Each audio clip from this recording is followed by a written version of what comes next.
Halo semua, kembali lagi dengan Pak Mor. Pada hari ini kita akan kembali membahas soal KSN tingkat kabupaten untuk mata pelajaran matematika SMA. Ini adalah soal KSN tahun 2020. Dan pada video ini kita akan masuk ke dalam soal nomor 3 dan soal nomor 4. Itu adalah part yang kedua. Untuk part yang pertama, jika kalian ingin menonton videonya, bisa lihat di link deskripsi di bawah. Itu adalah untuk soal pertama dan soal nomor kedua. Mari kita bahas bersama-sama soal nomor 3. Beginilah soalnya. Diberikan trapesium siku-siku seperti gambar di bawah ini. Pak Mor taruhnya di samping. Karena kalau Pak Mor taruh di bawah, nanti memakan tempat untuk lembar jawabannya. Oke, kita lanjut.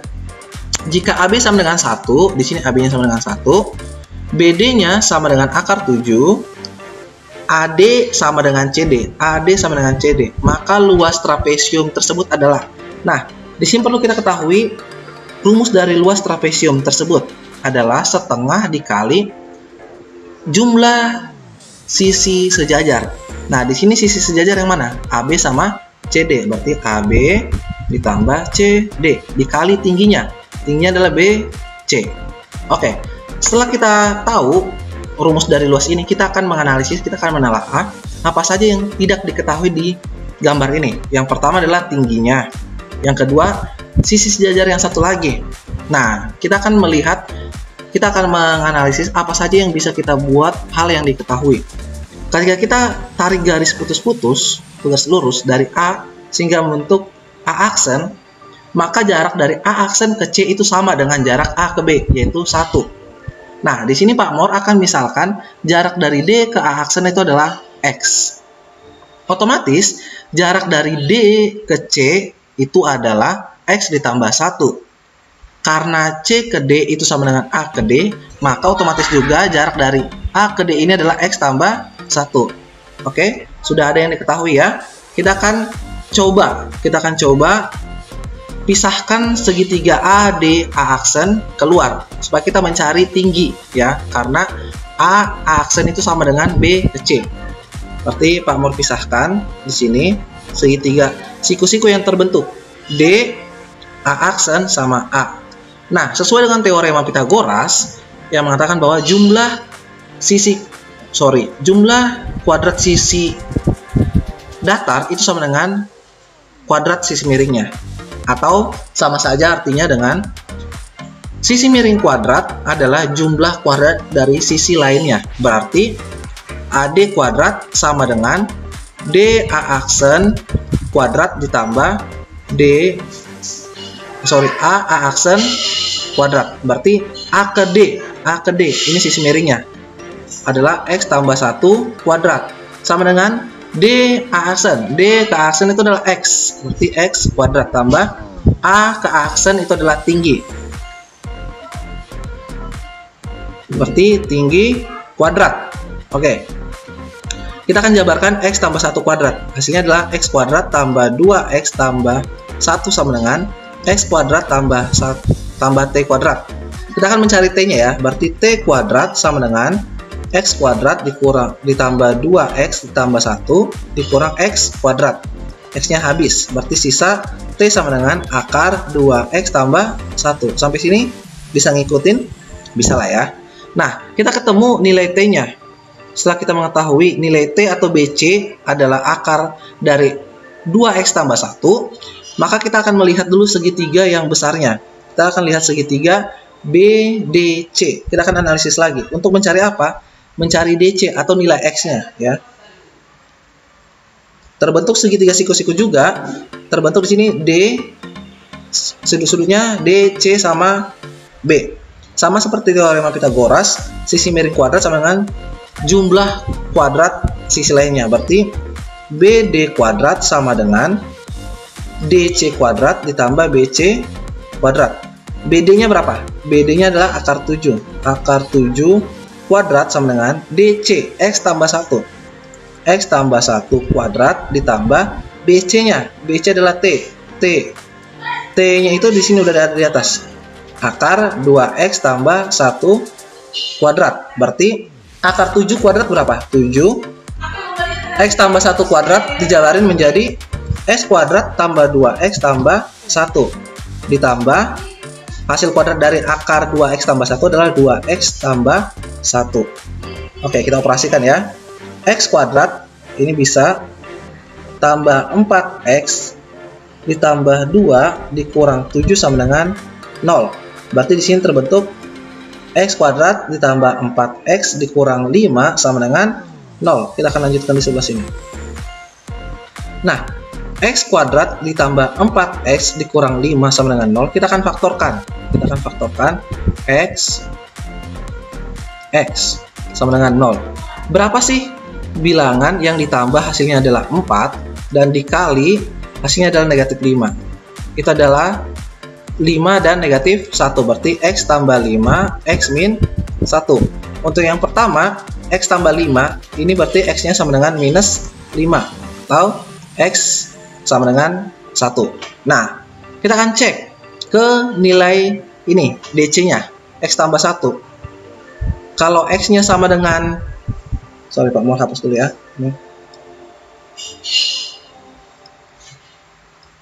Kalau X-nya sama dengan minus 5, berarti X tambah 1-nya berapa? X tambah 1-nya ini sama dengan minus 4. Kalau X tambah 1, berarti X tambah 1-nya ini X tambah 1 sama dengan 2. Berarti hasilnya di sini 2, di sini negatif 4. Nah, kita akan pilih.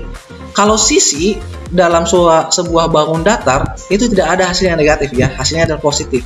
Berarti yang kita pakai adalah X sama dengan 1. Berarti ketemu X-nya sama dengan 1, berarti panjang DC-nya berapa? DC-nya adalah 2. Kita ketemu. Nah, kalau untuk T, kita lihat T. Yang T, kita udah ketemu X ya. Berarti T sama dengan akar 2 tambah 1. Akar 2X tambah 1. X-nya berapa tadi yang kita pakai? Adalah 1. Berarti 2 dikali 1 ditambah 1. Sama dengan akar 2 ditambah 1. Sama dengan akar 3. Oke, kita udah ketemu ya tinggi sama sisi lainnya, sisi sejajar lainnya. Kita langsung masukkan ke dalam rumus luas. Berarti setengah dikali AB. AB sama dengan 1 ditambah CD-nya. CD-nya adalah X tambah 1 sama dengan 2 dikali X-nya, oh ya 2 ya, dikali BC. BC-nya adalah akar 3. Ini tingginya. Berarti sama dengan setengah dikali 3 dikali akar 3. Ini sama saja dengan 3/2 akar 3. Ini adalah hasilnya untuk soal nomor 3. Sampai sini bisa ngerti? Semoga bisa ya. Kita akan bahas soal nomor 4. Oke. Misalkan X, Y adalah bilangan asli. Oke, di sini kita perlu garis bawahi bilangan asli. Sehingga 2X tambah 3Y sama dengan 2020. Nilai terbesar yang mungkin dari 3X tambah 2Y. Nah, di sini kita akan melihat bilangan asli. Bilangan asli dimulai dari berapa sih? 1, 2, 3, sampai seterusnya. Begitu ya. Nah, kita akan memasukkan X sama Y itu adalah, kita misalkan X sama Y itu adalah dari 1 sampai seterusnya. Berapa sih nilai dari 3X tambah 2Y ini? Nah, kita akan lihat dari yang diketahui ini. 2X tambah 3Y sama dengan 20. Nah, di sini Pak Mor akan melihat apa yang menjadi variabel di ruas sebelah kiri, sehingga dapat dibagi ke ruas sebelah kanan supaya lebih mudah. Pembagiannya ke 20 itu 2X ya, berarti Pak Mor buat 2X sama dengan 20 dikurang 3Y. Sini X sama dengan 1010 dikurang 3/2Y. Nah, di sini adalah X sama dengan 1010 dikurang 3Y. Nah, di sini akan Pak Mor coba masukkan nilai Y dari kemungkinan di sini, dari nilai bilangan asli ya. Nah, Pak Mor akan ambil bilangan genapnya. Kenapa sih? Supaya bisa saling membagi. Berarti misalkan kalau Y-nya itu sama dengan 2, maka X-nya itu sama dengan 1010 dikurang 3/2 kali 2. Ini habis. Berarti 1010 dikurang 3 sama dengan 1007. Kalau Pak mau ngambil Y-nya sama dengan 4, supaya bisa dibagi aja lah, ya. Lebih gampang. Maka X sama dengan 1010 dikali dikurang 3/2 dikali 4. Saling membagi 2. Berarti 1010 dikurang 6 sama dengan 1004. Kalau kita ambil Y-nya sama dengan 6. 1000-nya sama dengan 6. Berarti X sama dengan 1010 dikurang 3/2 dikali 6. Saling membagi 3. X-nya berarti 1001. Nah, di sini kita mau lihat nilai terbesar. Kalau kita lihat ya, hasil dari X, ketika semakin besar Y-nya, maka X-nya akan semakin kecil. Nah, sedangkan yang mau kita lihat adalah angka terbesar atau nilai terbesarnya. Kita secara logikanya saja, oke?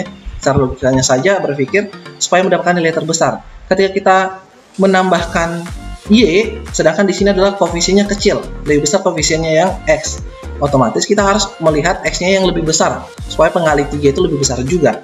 Nah, kita lihat X yang paling besar adalah 1007 dan Y-nya adalah 2. Kita akan menggunakan yang ini sebagai patokan X dan Y kita. Maka nilai dari 3X tambah 2Y, Pak Mor akan ambil untuk X-nya itu sama dengan 1007 dan Y-nya adalah 2.